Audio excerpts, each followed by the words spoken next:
एकदम ताजी ताजी हिरवी गर्द आणि कोवळी लुसलुशीत अशी ही भाजी कोणती आहे ओळखलत का तुम्ही? तर ही आहे माठाची भाजी. माठामध्ये प्रामुख्याने दोन प्रकार असतात, एक असतो लाल माठ आणि एक असतो हिरवा माठ. तर ही हिरव्या माठाची भाजी आपल्या बाल्कनीमध्ये उगवली आहे आणि ती ही आपोआपच.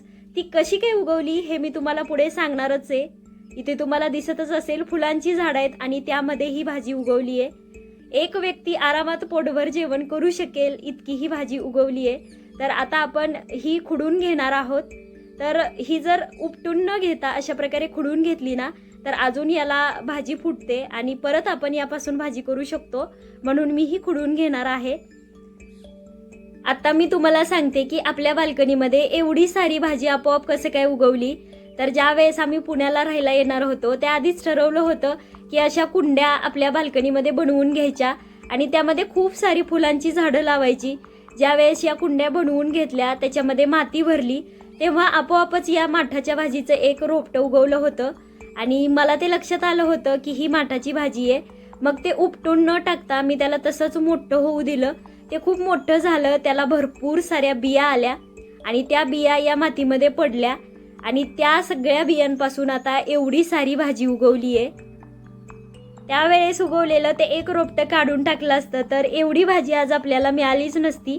जे कोणी गावचे आहेत त्यांना माहितीच असेल की या प्रकारच्या ज्या रानभाज्या असतात जसं की चिगळ, सराटा, तांदूळसा, माठ या लावाव्या लागत नाहीत, त्या नैसर्गिकरित्याच उगवतात. त्याला औषध फवारावं लागत नाही किंवा खतही घालावं लागत नाही. त्या अशाच उगवतात. त्या खुडून आणायच्या, घरी करायच्या आणि ताज्या ताज्या खायच्या. त्याच्यातून भरपूर सारी पौष्टिक तत्वे आपल्या शरीराला मिळतात. माझं लहानपण या रानभाज्या खाण्यातच गेले आणि अजूनही जेव्हा मी गावी जाते ना तेव्हा सगळ्या शेतातून ही भाजी शोधतच फिरत असते. तो आनंद मला आज मिळतोय. तर आपली भाजी खुडून झाली आहे. आता आपण ही स्वच्छ धुवून घेणार आहोत.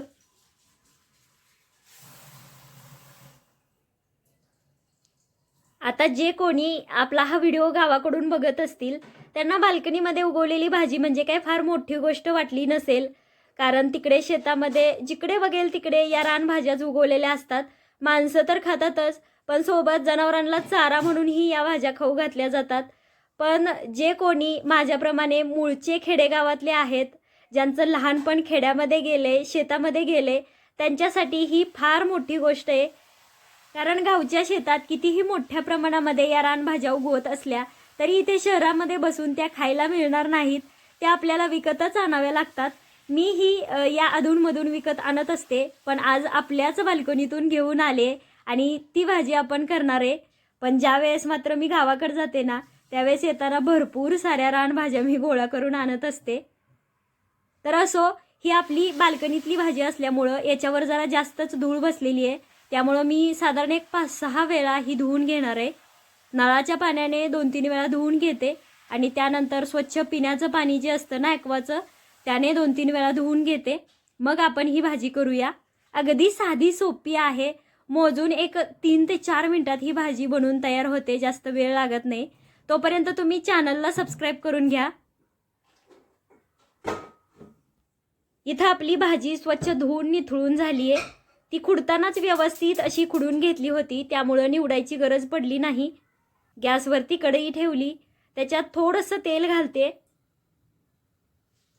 अगदी कमी तेलामध्ये ही भाजी बनवून तयार होते. हा चिरलेला लसूणही घालते मी इथं. 7 ते 8 पाकळ्या अशा बारीक चिरून घेतल्यात. लसणाचा रंग बदलला की लगेचच यामध्ये ही सगळी भाजी घालायची.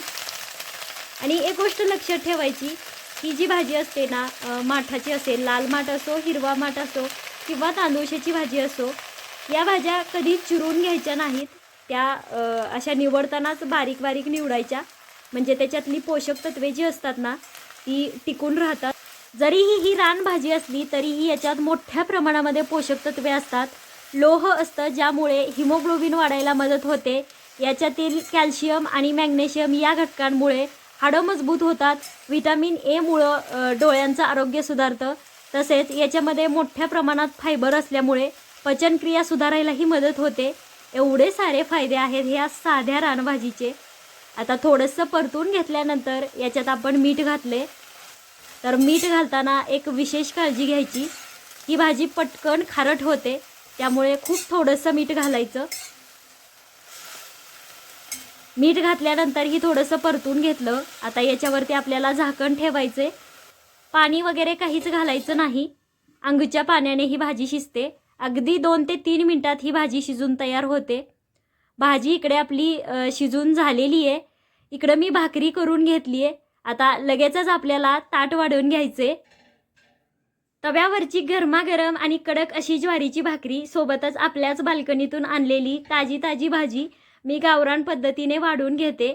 आणि आज आपण ज्या प्रकारे भाजी बनवली ना, त्या प्रकारे माझी आजी बनवायची. आई ही अजून अशीच बनवते आणि खेड्यापाड्यांमध्ये अशाच प्रकारे या रानभाज्या बनवल्या जातात. तुम्ही कशा बनवता हे मला कमेंट करून नक्की सांगा.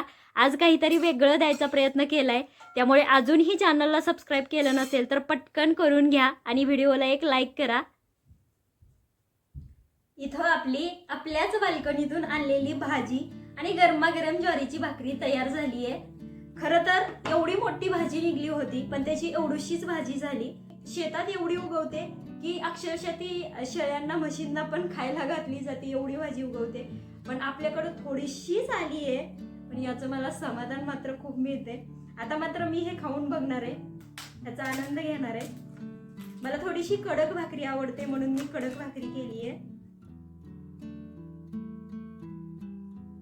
आणि ही भाजी पटकन खारट होते बरं, त्यामुळं मीठ जरा जपूनच टाकायचं.